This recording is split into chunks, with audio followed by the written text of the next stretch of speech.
क्षणं शक्त क्षणं मुक्त क्षणं क्रुद्ध क्षणं शमे मोहद्यै क्रीडयै वाहंकारित कपि चापलम।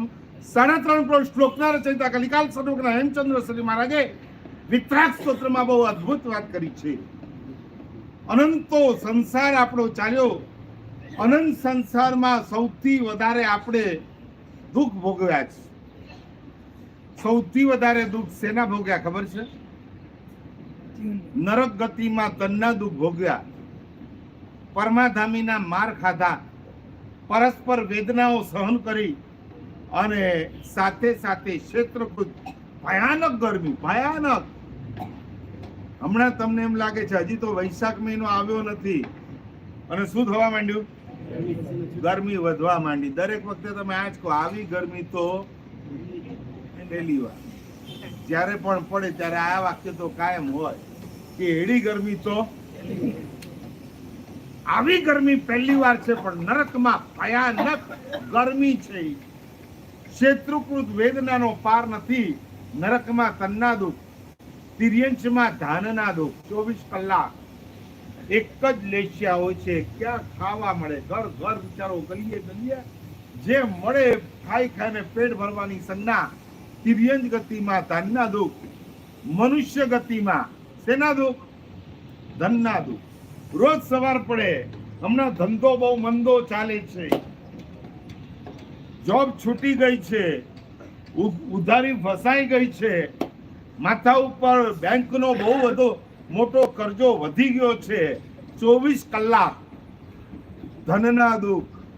અને દેવગતિમાં, દેવગતિમાં નથી ધનના દુઃખ, નથી ધાનના દુઃખ, નથી તનના દુઃખ, રોગ નથી, ઘડપણ નથી, રોટી કપડા ને મકાનની કોઈ ચિંતા જ નથી, કોઈ દુઃખ નથી. પણ છતાંય દેવલોકનો દેવાત્મા દુઃખી છે. એને તનના નહીં, એને ધનના નહીં, એના શેના દુઃખ છે? મનના દુઃખ. કોઈકની દેવીને પોતાની દેવી કરતા વધારે રૂપાળી જુએ, પોતાની દેવી કરતા બીજાની દેવીને વધારે રૂપાળી જુએ, અથવા પોતાના કરતા બીજાની વધારે સમૃદ્ધિ જુએ અને અંદરથી પડી જાય છે, સળગી જાય છે કે મારી પાસે નથી, એની પાસે છે, મારી પાસે નથી. એ મનથી દુઃખી છે. દેવલોકનો દેવાત્મા મનનો દુઃખી છે. બે ગરીબોની વચ્ચે સહાનુભૂતિ હોય. એક થાળીમાં બે ગરીબ ભેગા જમી શકે, પણ એક ગાડીમાં બે શ્રીમંતો ભેગા જઈ ન શકે. એને ઈગો, હું શું કામ બેસું એની ગાડીમાં? બે શ્રીમંતોની વચ્ચે સ્પર્ધા, બે શ્રીમંતોની વચ્ચે સ્પર્ધા હોય અને બે ગરીબોની વચ્ચે સહાનુભૂતિ હોય. બે ગરીબ જેટલા પ્રેમથી સાથે ચાલીમાં જેટલા પ્રેમથી તમે રહેતા હતા, એટલા પ્રેમથી હવે તમારા ફ્લેટોમાં તમે રહેતા નથી. મનના દુઃખ. આપણે મનથી દુઃખી છીએ. વર્તમાન કાળમાં લોકોની પાસે તનસુખ છે, ધનસુખ છે, પણ સંગમાં મનસુખ છે, પણ ઘરમાં મનસુખ નથી. મનથી સુખી નથી. સામગ્રી સુખની બહુ વધારી દીધી છે, બહુ વધારી દીધી. સામગ્રી વધી ગઈ છે અને શાંતિ. રહેને કો આલીશાન ફ્લેટ હૈ. સાચું બોલો. પેલા અજંટાની શેમાં રહેતા હતા આપણે? 140માં બધા ઘરો. એ હાલારની વાત કરશે, પોદડાની.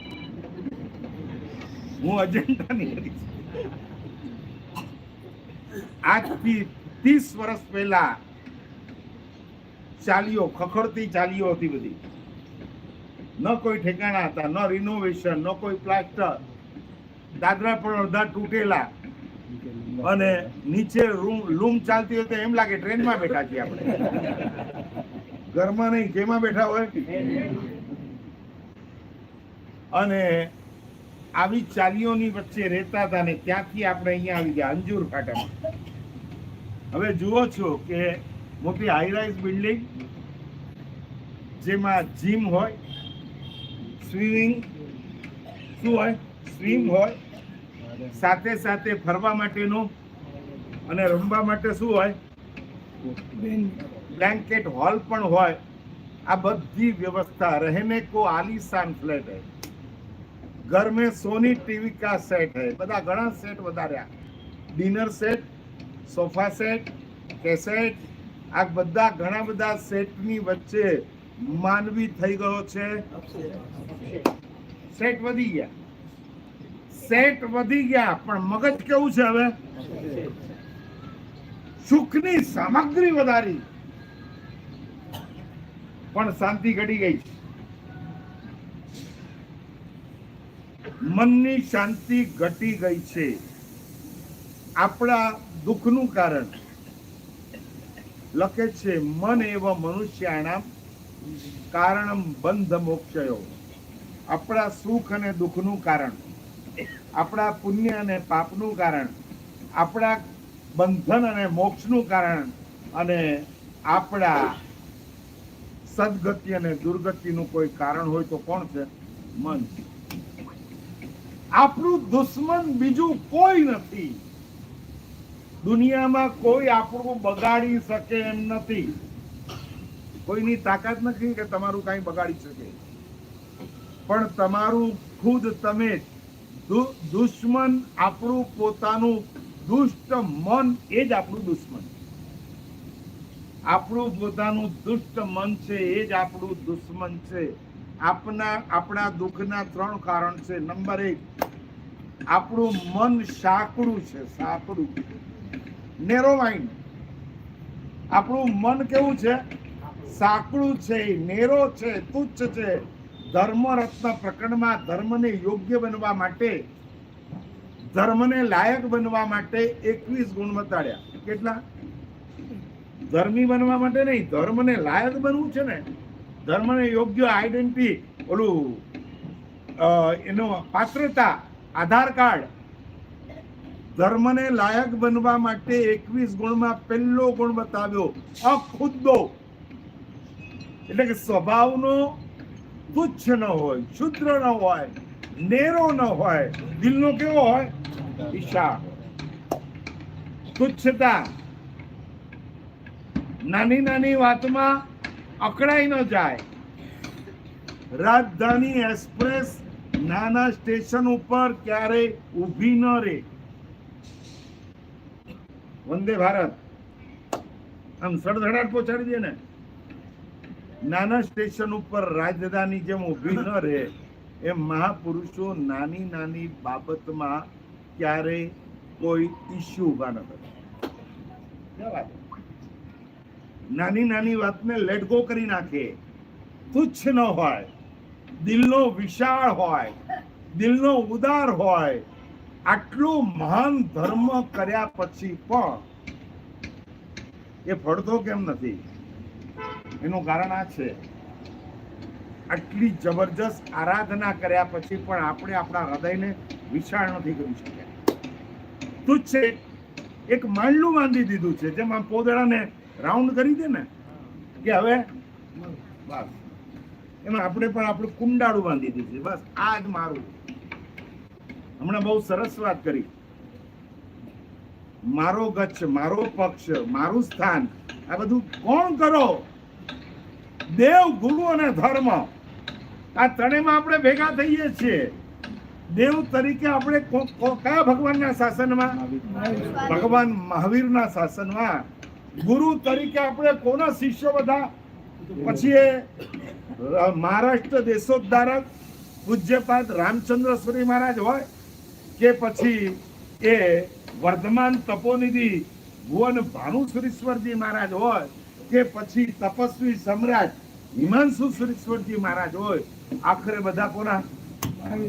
દાદા ગુરુદેવ પ્રેમ સુરી મહારાજ. દેવ આપણા એક, બધાના ગુરુ આપણા એક, સમાજ આપણો એક, બધા આપણે એક સમાજના. અને પછી પણ આપણે માનીએ કે આ મારા અને આ બીજાના, આપણા તિથિના, આ બીજા તિથિના, આ તુચ્છતા. આટલો મહાન ધર્મ કર્યા પછી પણ આપણને પડતો નથી. હવે આ મૂકી દો અને કહો આ મારા શાસન. આ બધા કોણ છે? મારા શાસનના. જો ભદ્રંકર વિજયજી પન્યાસજી મહારાજ, કુનકુન સુરેશ્વરજી મહારાજ, મહાસેન સુરેશ્વરજી મહારાજ, પન્યાસજી વજ્રસેન વિજયજી મહારાજ, આ બધા મહાત્માનો ભૂતકાળ જુઓ કે એમણે ક્યાંય ભેદ રાખ્યા વગર, ક્યાંય ભેદ ઉભો કર્યા વગર બધાને મારા સમજીને ચાલ્યા. આજે જો કેવો પુણ્યનો વિસ્ફોટ, આજે કેવો પુણ્યનો વિસ્ફોટ એમનો ઉભો થયો છે. આ એક ભાવના ઊભી કરો કે આખું શાસન મારું છે, હું શાસનનો અને શાસન. હમણાં કીધું ઘરે ભગવાન, આમ હિતેશભાઈના શ્રાવિકા ઘરે કોઈ પણ સમુદાયના મહાત્મા, કોઈ પણ ઉપાસીના હોય, કોઈ પણ સમુદાયના હોય, કોઈ પણ તિથિના હોય, કોઈ પણ કચ્છના હોય, બસ મહાત્માને જુએ એટલે એમ લાગે કે મારા ઘરે મહાત્મા નહીં, મારા ઘરે ભગવાન પધાર્યા. શું ભાવ છે? મહાત્માને જોઈ અને તમને આનંદ ન થાય, અમારા શાસ્ત્રકાર લખે છે, મહાત્માને જોઈને તમને આનંદ ન થાય તો તમારા સમ્યક દર્શનમાં શંકા છે. કોઈ પણ સમુદાયનો મહાત્માનો વેશ જુઓ, વેશ. ગચ્છ ન જુઓ, પક્ષ ન જુઓ, તિથિ ન જુઓ, વેશ જુઓ. ઓલો ઉદયન મંત્રી મરવા પડ્યો છે, મરવા. અને જંગલની અંદર પોતાના સાથીઓને કહી દીધું કે ભાઈ હવે મારી જવાની ઘડી આવી ગઈ. કોઈ મહાત્મા હોય તો બોલાવી લાવો. સાધુનામ દર્શનમ પુણ્યમ. હવે જંગલમાં ઓલા વિચાર કરે છે, જંગલમાં મહાત્માને ક્યાંથી લાવવા આપણે? પણ હવે આ જીવ જવાની તૈયારીમાં છે અને ઉદયન મંત્રી જ્યારે આજ્ઞા કરે છે ગમે ત્યાંથી મહાત્મા લઈ આવ્યો અને એક ભાંડ મળી ગયો. ભાંડ, ભાંડ એટલે બહુરૂપી, નટ્યો, નટવો. અને આ બહુરૂપીએ એને કહી દીધું, થોડું શીખવાડી દીધું, ધર્મલાભ વગેરે બે ચાર શબ્દ જૈન સાધુનો શું આચાર છે એટલું શીખવાડી દીધું. અને એને કહી દીધું તારે જવાનું અને સમજાવવાનું કે હવે જ્યારે અંતિમ ઘડી આવી છે, બધા પાપની ક્ષમાપના કરો, બધા જીવોને મિચ્છામી દુક્કડમ આપો, બધું ઓશિરાવી દો. અને ભાંડ સાધુનો વેશ લઈ અને મહાત્મા ઓલા ઉદયન, મૃત્યુની બિછાને પડેલા ઉદયન મંત્રીની પાસે પહોંચ્યા. ધર્મલાભ અને મરવા પડેલો ઉદયન અડધો બેઠો થઈ ગયો. અરે ગુરુદેવ પધાર્યા મારા આંગણે, 3.5 કરોડ રૂવાટા. એક મહાત્માને જોઈ અને આ મંત્રી પોતાના રૂવાટા ખડા થઈ ગયા ને મહાત્માને હાથ જોડીને, ગુરુદેવ આજે તો મારો જન્મ સુધરી ગયો, આપના દર્શન અહીંયા મને થઈ ગયા. અને મહાત્માએ એ શિક્ષા આપી, નવકાર મંત્ર સંભળાવ્યો અને મંત્રીશ્વરના પ્રાણ ચાલ્યા ગયા. હવે નટવો વિચાર કરે છે. હવે ઓલો બહુરૂપી ભાંડ વિચાર કરે છે કે આખા દેશનો મંત્રી આ વેશને જ્યારે નમે છે, મારા જેવા એક સામાન્ય માણસને જોઈ અને એને મને વંદન કર્યા, એને હાથ જોડ્યા, એને મને નમસ્કાર કર્યા, તો હવે મારાથી આ વેશ કેમ છોડાય? આ વેશને હવે મારે વફાદાર, કારણ કે મંત્રી મને ઝૂક્યો છે, મંત્રીએ મને વંદન કર્યા છે. અને ભાંડ વૈરાગ્ય થઈ ગયો, એનો સંકલ્પ મજબૂત થઈ ગયો અને એને ભાવ નિક્ષાલી. બોલો આ તાકાત છે. સાધુ તુચ્છતા સ્વભાવનો કેવો હોય? પ્રૌઢ હોય, વિશાળ હોય, હૃદય વિશાળ હોય. ડોક્ટરો કહે છે હૃદય સાંકડું થાય તો હાર્ટ ફેલ થાય. અરે સોરી, ડોક્ટરો કહે છે કે હૃદય પોળું થાય, હૃદય પોળું થાય તો હાર્ટ ફેલ થાય. અને જ્ઞાનીઓ કહે છે હૃદય સાંકડું થાય તો ધર્મ ફેલ. તમારું હૃદય સાંકડું થાય, આને માનું, આને ન માનું, આ કરું, આ ન કરું, આવા બધા તુચ્છતા જીવનમાં આવે તો આપણો ધર્મ કેવો થાય? ફેલ થાય. એક છેલ્લું દ્રષ્ટાંત દઈ દઉં, વાત તો લાંબી છે બધી, સમય આપણી પાસે હજી ઓછો જ કે અમદાવાદમાં હરકોર શેખાણી હઠીભાઈની વાડી છે. અમદાવાદમાં હઠીભાઈની વાડી છે અને ત્યાં કયા ભગવાનનું દેરાસર છે ખબર? ધર્મનાથ ભગવાનનું દેરાસર. બરાબર સેન્ટરમાં, અમદાવાદના સેન્ટરમાં હઠીભાઈની વાડી અને ત્યાં ધર્મનાથ ભગવાનનું દેરાસર. એ દેરાસરના નિર્માણનું કાર્ય ચાલે છે, જેનો આખો વહીવટ હરકોર શેઠાણી સંભાળે. ત્યાં કામ સેંકડો કારીગરો કામ કરે છે. જો જૈન શાસનને પામેલા શ્રાવકો, પરમાત્માના શાસનને સમજેલો માણસ ઓલા કારીગરને પણ પોતાના સગા દીકરાની જેમ સાચવે. એને ખબર છે કે કારીગરો પ્રસન્ન રહેશે તો જ મંદિરમાં ભવ્યતા આવશે. માઉન્ટ આબુના દેરાસરો, રાણકપુરના દેરાસરો, મંત્રીશ્વરોએ એટલા પ્રસન્ન અને ખુશ રાખ્યા કે આજે 500, 800 ને 1200 વર્ષ પછી પણ એ આખા જૈન શાસનની જબરજસ્ત પ્રભાવના ધજા લહેરાવી રહ્યા છે. ઠંડીનો ટાઈમ આવે તો દરેકને બ્લેન્કેટ આપે, ગરમીનો ટાઈમ હોય તો બધાને છાશ પહોંચાડે, વરસાદનો ટાઈમ આવે ત્યારે બધાના ઘરના છાપરા વ્યવસ્થિત સરખા કરીને આપે. બધી કાળજી, કારીગરોની કાળજી કોણ લે છે? શેઠાણી લે છે. કોઈ દિવસ વિચાર કર્યો ખરો તમારા કારખાનામાં કામ કરનારા, તમારા ઘરે કામ કરવા આવવા વાળા માણસોનો વિચાર કે તમારે 4નો પરિવાર મહિના દાડે કેટલો ખર્ચો છે? બોલો, મહિના દાડે શું નામ? જયેન્દ્રભાઈ, મહિના દાડે ખર્ચો કેટલો? લાખ. મહિના દાડે તમારો મહિનાનો ખર્ચો, ઘર ખર્ચ લાખ આસપાસમાં. એમાં દીકરાની ફી આવી ગઈ, બધા બિલો આવી ગયા, આપણે પેટ્રોલ આવી ગયું, ડીઝલ આવી ગયું, મોબાઈલ આવી ગયો અને શાકભાજી આવી ગઈ, બધું આવી ગયું. લગભગ લાખની આસપાસ, કદાચ બહુ તો લાખ ન હોય તો પણ 50, 60, 70 હજાર સુધી તમારો ખર્ચો છે. સાચું બોલો, તમારે ત્યાં 4નો પરિવાર છે અને 70,000 તમને ઓછા પડે છે અને તમારા ઘરમાં કામ કરનારો કારીગર, મજૂર એને પણ 4નો પરિવાર છે. 15,000 રૂપિયામાં એનું કેમ પૂરું થતું હશે? કોઈ દિવસ વિચાર કરો? બોલો.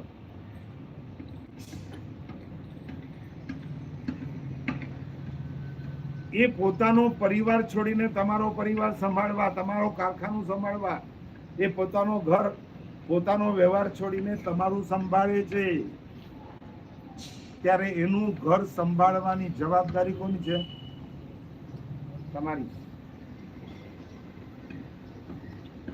એક આ કારીગરો કામ કરે છે, દરેકને 1 રૂપિયો રોજી. એ જમાનામાં રૂપિયો ગાડાના પૈડા જેવો હતો, ગાડાના પૈડા જેવો. રૂપિયામાં ઘણું બધું આવી જતું હતું. જૂના ભાવ પૂછો, બધા ખબર હશે મહાત્માને. ઘીના ભાવ ને, દૂધના ભાવ ને, શાકભાજી. હવે તો લીંબુ 200 રૂપિયા. બોલો.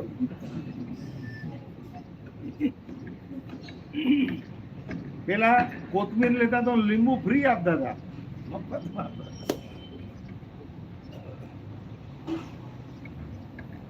ગાડાના પૈડા જેવો રૂપિયો હતો. રૂપિયામાં ઘણું બધું આવી જાય. મને યાદ છે, મારો જન્મદિવસ જયારે આવતો ને ત્યારે અમારા બા કસ્તુરબા 1 રૂપિયો આપતા હતા. રોજ નહીં, તમારા દીકરાને તો હવે રોજ કોલેજ જાય એટલે પેલા નોટ માંગે, 1 નોટ. એ હવે 10 રૂપિયાની તો ગઈ ક્યારની, 100 નથી ચાલતા. હવે કઈ જોઈએ? ગાંધી છાપ, લીલી નોટ.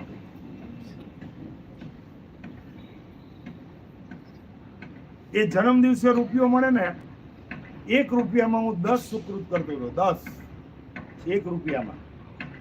કબૂતરખાના દાદરમાં રહેતા હતા, શાંતિનાથ દેરાસરની બહાર કબૂતરખાના છે. 10 પૈસાના ઓલા ચણાવાળા પાસે 1 પૂડી ચણા લેતો અને કબૂતરને આપતો. શાંતિનાથ દેરાસરની બહાર એક ગાયવાળી બાઈ બેસતી હતી. 10 પૈસા એને આપીને ઘાસ લઈને ગાયને ખવડાવતો. 10 પૈસાના બિસ્કિટ લઈને કૂતરાને નાખતો.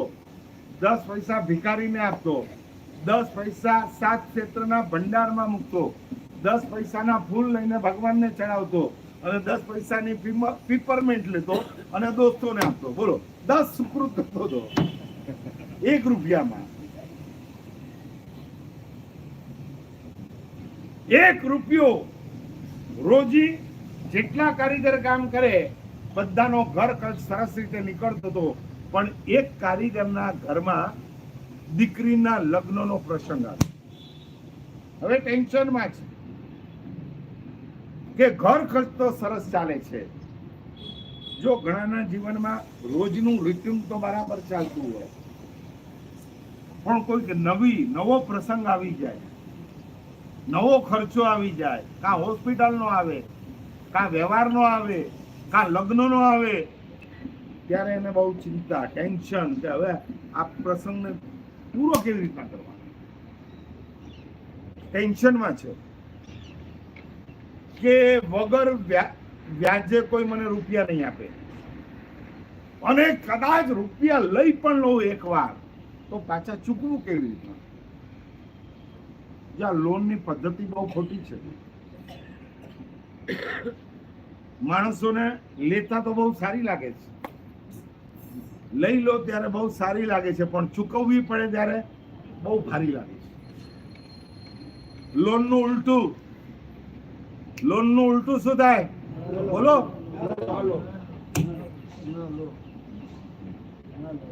ન લો. એમાં બહુ પડવા જેવું નથી. આ બધી રોજ સવાર પડે નવી જાહેરાતો, gold loan, home loan, vehicle loan, આવી બધી નવી જાહેરાતો આવે છે. પેલા તો લોભથી એકવાર લઈ તો લો છો, પણ પછી ચૂકવવી બહુ ભારે પડે. ઓલો વિચાર કરે છે કોઈ આપે નહીં, આપે તો હું ચૂકવી ન શકું, હવે કરવું શું? અને મજબૂરી માણસને પાપ કરવા માટે મજબૂર કરે છે. મજબૂરી શું કરે છે? પાપ માટે મજબૂર કરે. એણે વિચાર કર્યો કે આ શેઠાણી સાંજ પડે રોજ 1 રૂપિયો દાબડામાંથી કાઢીને બધાને આપે છે. રેકી કરી કે આ કઈ રીતે છેલ્લે ક્યાં મૂકે છે દાબડું. સાંજની અંદર જ્યારે પોતાનો પગાર લીધા પછી રેકી ચાલુ છે, શેઠાણી ઊભા થયા, પોતાના બંગલામાં ગયા, પોતાના બેડરૂમમાં ગયા, તિજોરી ખોલી, ચાવી લગાડી, અંદર ડબ્બો મૂક્યો, પેક કરી બેસ્યા. પેક કરી અને ચાવીને પોતાના ગાડાની નીચે મૂકી દીધી. ઓલા રેકી કરી. હવે રાત પડી છે, ઊંઘ નથી આવતી, બેચેન છે કે બસ અડધી રાત થાય 12 વાગ્યા પછી. ચોરીનો ટાઈમ કેટલા વાગ્યા પછીનો હોય? તમે શું હોય કે એ બધા જાગવાનું ચાલુ કરે. 1, 1:30, 2 વાગે બોલો ઊભો થયો, બંગલાની ચારે બાજુ આટા મારે છે, બારી ખુલ્લી છે, અંદર જમ્પ લગાડ્યો, ધીરેથી ગાડલા નીચેથી ચાવી કાઢી અને કબાટ લગાડી. ખોલવા ગયો, હાથ ધ્રુજે છે. એક મન ના પાડે છે કે જેના ઘરમાં જે તને રોજીને રોટી આપે છે એના જ ઘરમાં શું કરે તું? ધાડ પાડવા. જો કોઈ પણ ગલત કામ કરતા પહેલા આપણું મન આપણને રોકે છે, ના પાડે છે. અંદરનું કોન્શિયસ બાઇટ થાય છે કે નહીં, આપણાથી ન થાય, આપણે ન કરાય, આપણે ન કરવું જોઈએ. પણ અંતરાત્માનો અવાજ તમે દબાવી દો અને ખોટું કામ ચાલુ કરો, પછી એ કામ વારંવાર થાય એટલે એની આદત પડી જાય છે. પાપ કરો મગર દુબારા નહીં. એકવાર પાપ થાય ને ત્યારે ડર હોય છે. પાપ કરતા વખતે ડર, પાપ કરતી વખતે દર્દ, પાપ કરતા ડર, પાપ કરતી વખતે દર્દ, અને પાપ થઈ ગયા પછી ડંક, પશ્ચાતાપ કે ભાઈ પાપ થઈ ગયો મારાથી. બસ જો એ ડંક આવી જાય, પશ્ચાતાપ થઈ જાય તો પાપનો અનુબંધ તૂટી જાય. ઓલો વિચાર કરે છે કે નહીં, જે મને રોજી રોટી આપે ને એના ઘરમાં દાળ પડવાનું પાપ મન ના પડે. પણ બીજું મન કે છે કે દીકરીના લગ્નનો પ્રસંગ આજે આ છેલ્લો મોકો છે, જો આજે નહીં મળે તો જિંદગીમાં ક્યારેય દીકરીના લગ્ન મારા માટે. મન મક્કમ કરીને જ્યાં ખોલવા ગયો ને કડાક દઈને અવાજ આવ્યો. હરકોર શેઠાણીની આંખ ખુલી ગઈ. ચાંદનીના પ્રકાશમાં એને જોયું આ તો અડધી રાત્રે મારા બેડરૂમમાં તિજોરી ખોલનારો અત્યારે કોણ છે, અને જ્યાં નજર કરી ત્યાં ખબર પડી કે આ બીજું કોઈ નહીં, આપણા દેરાસરના કામ કરનારો કોણ છે? સાચું બોલો. આવી રીતના તમે સૂતા હો, તમારા ઘરમાં 25 વર્ષથી બહુ વિશ્વાસુ માણસ નોકર કામ કરતો હોય અને અડધી રાત્રે તમારી તિજોરીનો લોક ખોલતા તમે જુઓ. જિંદગીમાં ક્યારેય કાંઈ કોઈ દિવસ એને ખોટું કર્યું નથી, અને આજે જ્યારે તમે અચાનક આ રીતે એને કરતા પકડી લો, બોલો શું કરો? શું પછી હે સીધા ભાઈ આટલા વર્ષોમાં ક્યારે એને ખોટું નથી કર્યું ને આજે પહેલી વાર આ કરતો પકડાયો છે. તમે તો એમ જ માનો કે આ રોજ કરતો હશે. હરકોર શેઠાણી આંખ મીચી દીધી. જુઓ ધર્મની યોગ્યતા, દિલ કેટલું વિશાળ ને ઉદાર છે. આવી પરિસ્થિતિમાં હરકોર શેઠાણી વિચાર કરે છે નક્કી કોઈ મજબૂરી છે આની. આંખ બંધ કરી નાખી. પણ હવે ઓલાને ખ્યાલ આવી ગયો કે બાની નજર પડી ગઈ. હવે ગભરાઈ ગયો છે કે આ ડાબડો તો ઠીક છે, મારી જિંદગીની રોજીને રોટી પણ આનાથી ચાલી જશે, એટલે પાછો ભાગ્યો. સવાર પડી છે, રાતના ઊંઘ નથી આવી આખી રાત. સવારે બધા કામે ચડી ગયા, આ એ કામે ચડ્યો પણ મન નથી લાગતું. આજે ટેન્શનમાં છે. કાં તો બધાની વચ્ચે બા મારું ઇન્સલ્ટ કરી નાખશે, મને ખકડાવી નાખશે, કાં મને નોકરીમાંથી પાણી ચો આપી દેશે.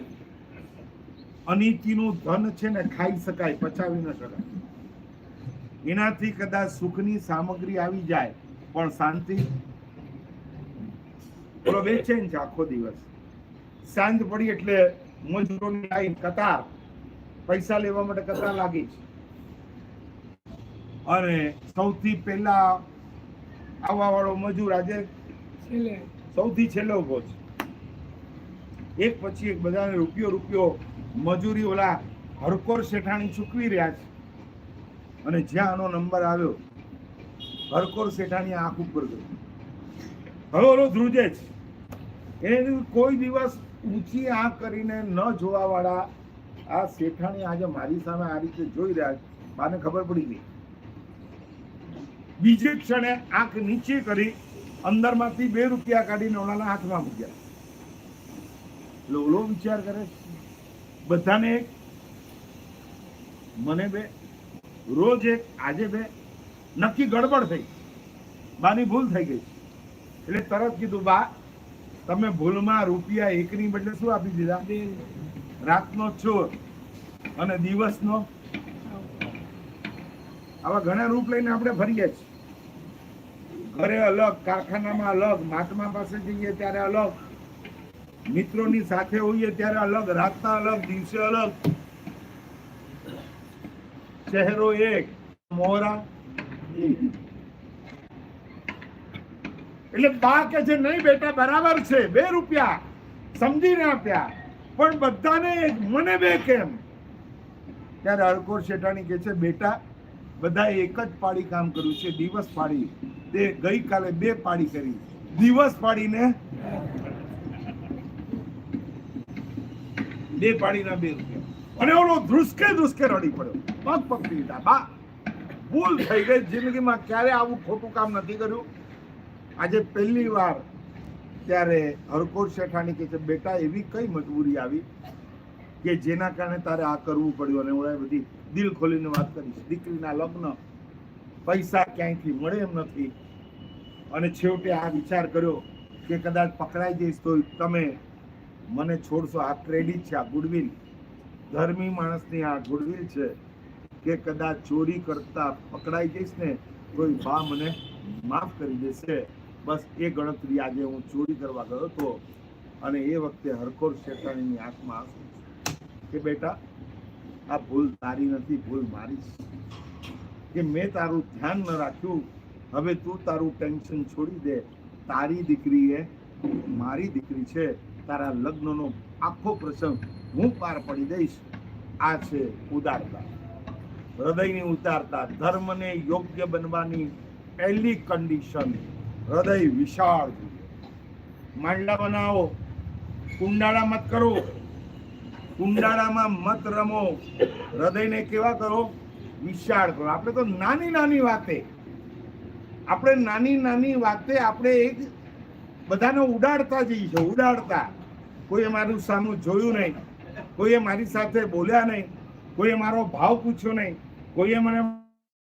કોઈએ મારું કીધું કર્યું નહીં, અને આપણે એને ચોકડી મારતા જઈએ. આમ બધાને ઉડાડતા જશો તો તમે પછી બધાથી એકલા પડી જશો. કોઈ માણસ ક્યારેય નકામો નથી. અહંકારી માણસની આ નિશાની છે. અહંકારી કોઈની પાસે જલ્દી જતો નથી અને ક્રોધીની પાસે કોઈ જલ્દી આવતું નથી અને અહંકારીની પાસે જલ્દી કોઈ જતું નથી. આવા નાની વાતોમાં ઇસ્યુ મત કરો. તમારું રિમોટ કંટ્રોલ બીજાના હાથમાં મત મૂકો. જરા તારીફ કરે, વાવા કરે, પ્રશંસા કરે તો આપણા મોઢાનો કલર ફરી જાય છે. અને જરાક કોઈ આપણા માટે ખોટી વાત કરે અથવા આપણને ખોટું કડક ભાષામાં કોઈ આપણને સાચી વાત કહી દે તોય આપણે મોઢાનો કલર બદલાય છે. ઓલા કવિ લખે છે, ચંદ્રમુખી હાથ મેં નહીં. એ કોઈના હાથમાં એની મુસ્કાન નથી. એ ગમે તેવી પરિસ્થિતિમાં હંમેશા પ્રસન્ન રહે.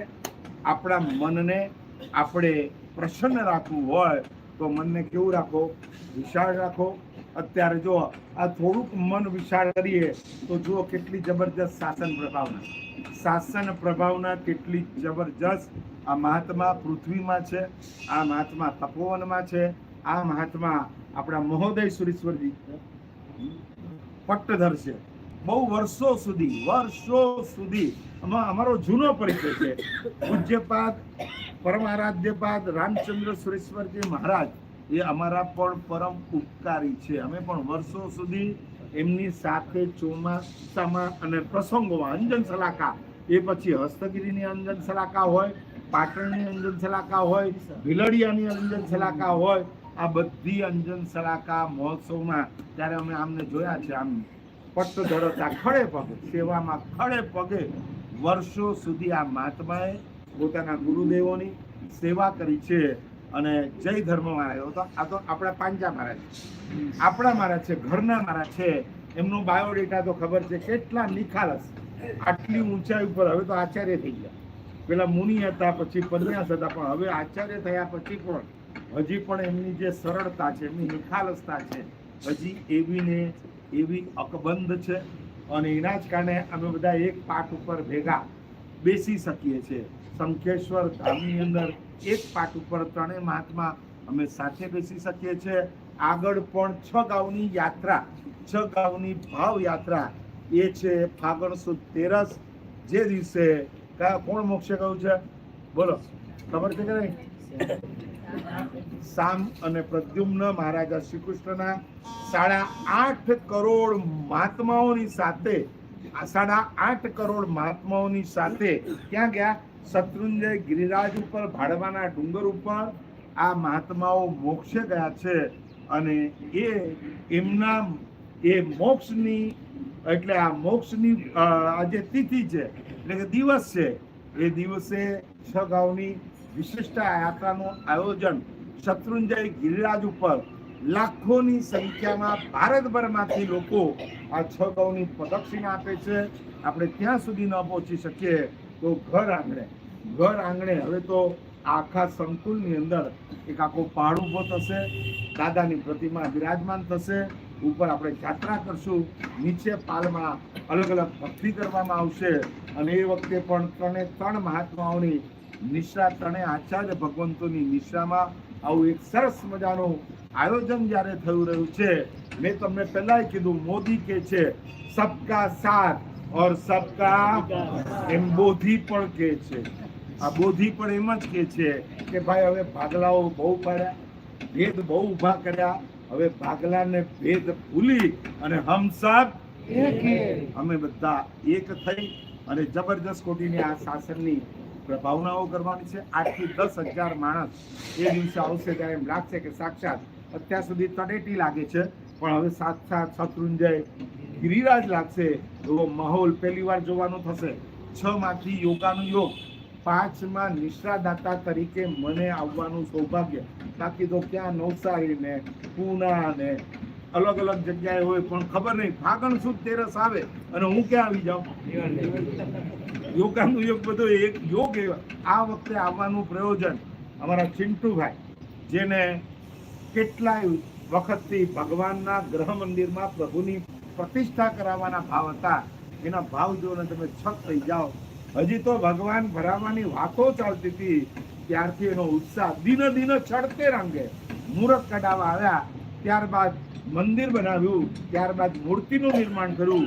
એક એક પ્રસંગમાં એમનો અહોભાવ તમે નહીં માનો. વર્ધમાન તપનો પાયો પૂર્યા પછી, વર્ધમાન તપનો પાયો 20 દિવસમાં 5 ઉપવાસ ને 15 આંબેલ પારણું કર્યું નહીં. જ્યાં સુધી મારા દાદાની પ્રતિષ્ઠા ન થાય ત્યાં સુધી મારે પારણું નથી કરવું.